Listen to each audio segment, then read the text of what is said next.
Hey y'all, welcome back to Pine Knot Family Farm. I'm Tasha, and today we're in the kitchen. It's been raining the last couple of days, so we've not been able to just get too much done outside. We're going to be preserving some of our harvest today by canning it. And if you've seen my last couple of garden tour videos, you'll see that my squash plants are huge and they are putting off so much squash that we just can't keep up with it. Now, normally we fry it and we cook it fresh. I've froze it before in the past. For the winter and the falls, but this year I'm going to try to can it. It's going to be great for just some sauteed squash or squash casserole. And I want to thank my friend Anna over at Mimsy's garden because she inspired me to do this. She done a video the other day where she was picking some squash and she had mentioned that she was going to can it. I'd seen in all the canning books canning squash before and just kind of passed it up. So we're good friends. I called her up and I said, hey, how do you use this and do you like it that way? She said, yeah, I love it. And I said, okay, I'm going to give it a try this year just as another way to preserve some of my harvest. And so she really inspired me to do this. So I want to thank her. And if y'all haven't checked out Anna over at Mimsy's Garden, go check her out. She is a wonderful lady. I love her. She lives down in Mississippi. She does a lot of U-picks and she has a huge garden of her own. She cans a lot. She does everything fresh. She has keto recipes. She's just a wonderful, wonderful lady. So if you haven't checked her out, I think you'll really like her. I'll leave the link below. Once again, it's Mimsy's Garden. So we're going to go ahead and get started. I'll show y'all how I can my squash. Here's the squash that we picked the last couple of days. We've got some lemon squash.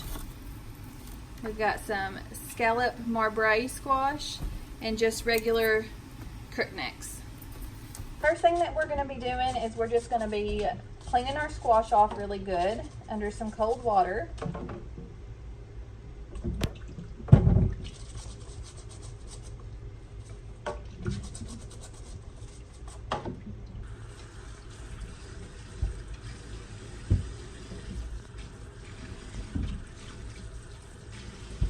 We've got our squash washed and next I'm going to slice it, but I just wanted to show y'all that I've got my pressure canner because you do pressure can these.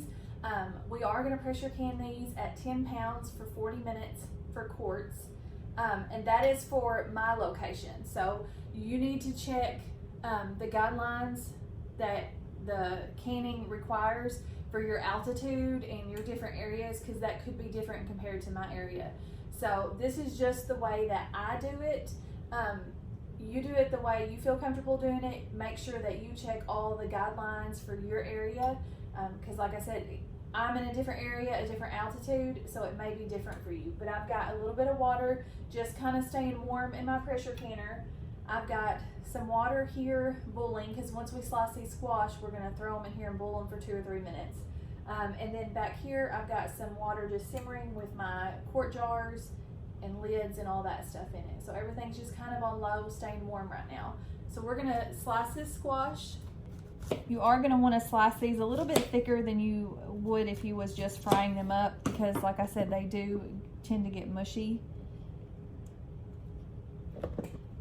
And these scallop marbreis, which I don't know if y'all have any of these in your garden or not, but some of these are a little bit larger, so you'll have to cut those in half to fit them into the jars. And I do use wide mouth quart jars.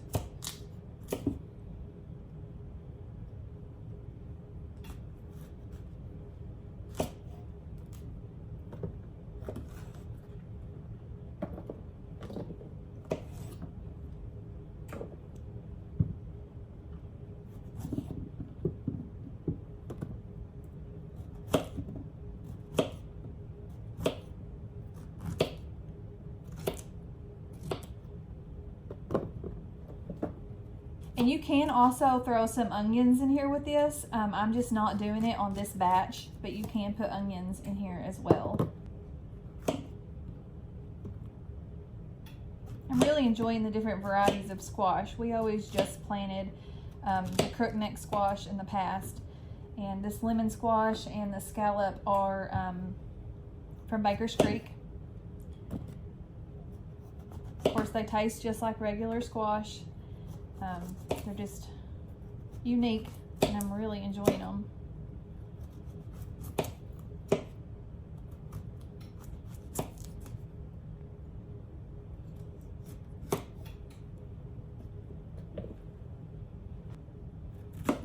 Some of my squash was just a little bit too big, and you'll be able to tell when you cut in it if it's tough. It's just too big. Squash is one of those things that in the blink of an eye it is ready. Got my squash in the warm water here. I just turned the heat up. We're gonna let that boil for about 2 to 3 minutes, and then we'll start placing them in the jars. I've got my jars back here, as I told you, staying nice and warm, and I'm gonna have to work in batches because it all wouldn't fit in the boiling water at one time. Our squash has been boiling for about 3 minutes. All you're trying to do here is to get everything warm, to get the squash warm, so you're not putting anything cold or cool into the jars. You're gonna want warm squash, warm water, warm jars going into the pressure canner. So you don't wanna cook the squash, you just wanna get it warm because it's gonna cook in the pressure canner. So we're gonna take our warm jars and we're just going to put the squash in there. Now, a lot of these squash is too big for this opening right here, so I'm just going to put it in here, and of course we're going to wipe the rims once we get done.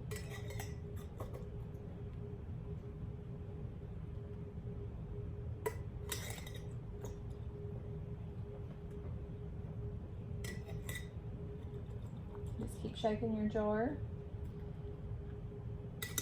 trying to get it all packed down in there.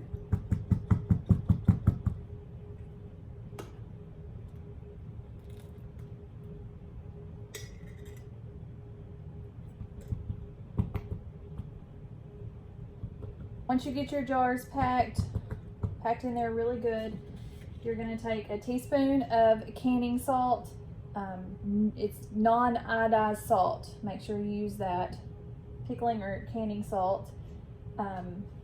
It would be a half a teaspoon for pint jars, but since we're using quart, it's a teaspoon. Then we're going to take our water that our squash is in over here. We're just going to fill it to 1 inch from the top.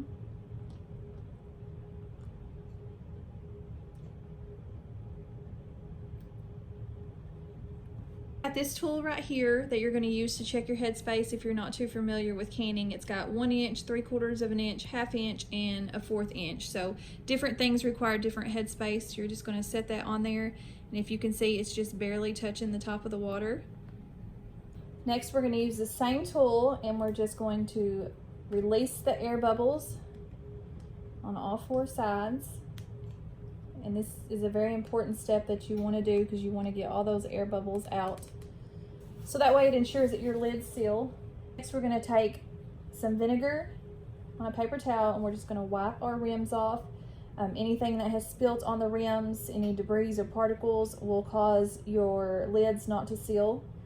So you'll make sure they're extremely clean.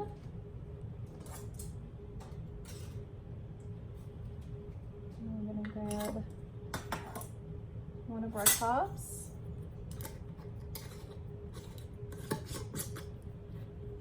Just finger tight. And I'm going to take this and I'm just going to set it over here in the pressure canner.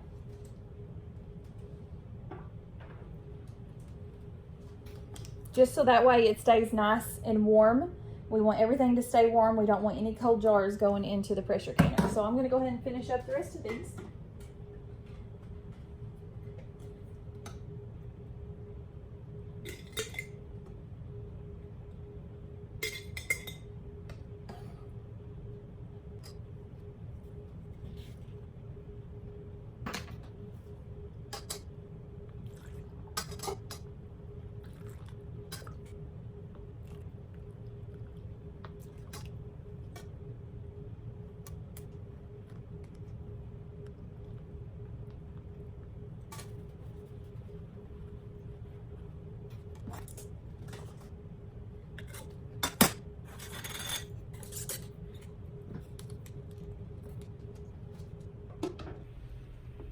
Okay, I've got my second batch of squash in here boiling now. I didn't get a whole jar filled up, so I've just got it sitting back here. This water is just simmering, like I said. The purpose of this is just to keep everything warm, so that is okay for a few minutes back there. I've got my jars that I've already sealed, my pressure canner with a little bit of water. It's nice and warm. It's just, as you can see back there, it's just simmering on about 2, real low. So those are all staying nice and warm. Okay, we ended up getting 5 quarts out of here, which a lot of that squash I had was a little bit too big. Once I cut into it, it was just too tough for me.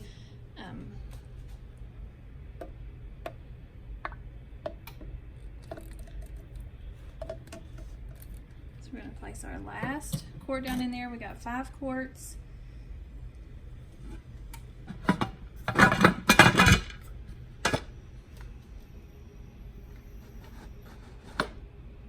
Make sure that's good and sealed. Now we're gonna turn the heat up to high. You will see steam starting to come out of this. Once it's had a steady stream of steam for 10 minutes, then we will place our weight on top and we will build our pressure up. So we've got a good steady stream coming out right here. I know y'all can't see it. It's starting to build up a little bit of pressure. That is fine. We're gonna set the timer for 10 minutes. And once that's up, we'll come back and we'll put the weight on it. It's been 10 minutes with a steady stream coming up. So now we are gonna take our weight. We're gonna put it on top. Turn our temperature down just a little bit. And is what we're wanting to do is we're wanting to build this pressure up to the 10. Once we get it to the 10, we're gonna adjust the temperature to maintain it. So we'll wait till it gets up to the 10 pounds. So we've reached the 10 pounds. I've bumped the heat down just a little bit. If you see it going over the 10 pounds, you're gonna wanna adjust the heat just a little bit lower, just a little bit at a time. You do not want it to drop below the 10 pounds. If it does, you have to start your time all over again. So now that it's at the 10 pounds, we are gonna set the timer for 40 minutes. Okay, it's been 40 minutes. I turned this off just a couple of minutes ago. We had some company drop in. You can see the pressure is starting to drop. You want to leave everything the way it is until it gets to 0. Let it set for about 10 more minutes, and then it should be good to take everything off. So the canner has cooled down. I'm going to remove the weight, and you can see that there is no pressure or anything coming out of it. We're going to remove the lid. And you want to open it away from you because there is still going to be some steam coming out. There's our jars. You can see the water inside there boiling. We're going to just use our jar lifter. I'm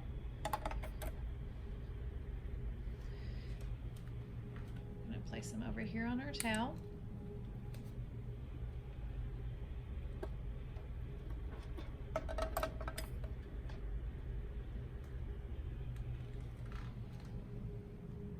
Here's our jars. We're just gonna leave them to cool for 24 hours. We're gonna listen for the wonderful popping sound. After 24 hours, we'll remove the rings and place them on the shelves.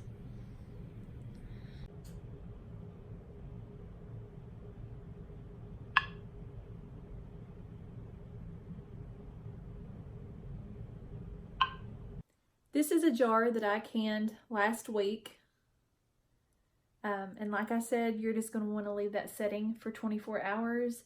And then I remove the rings on mine, label them, and just store them on the shelf. Okay, y'all, that's it for today. I hope you've enjoyed hanging out with me in the kitchen.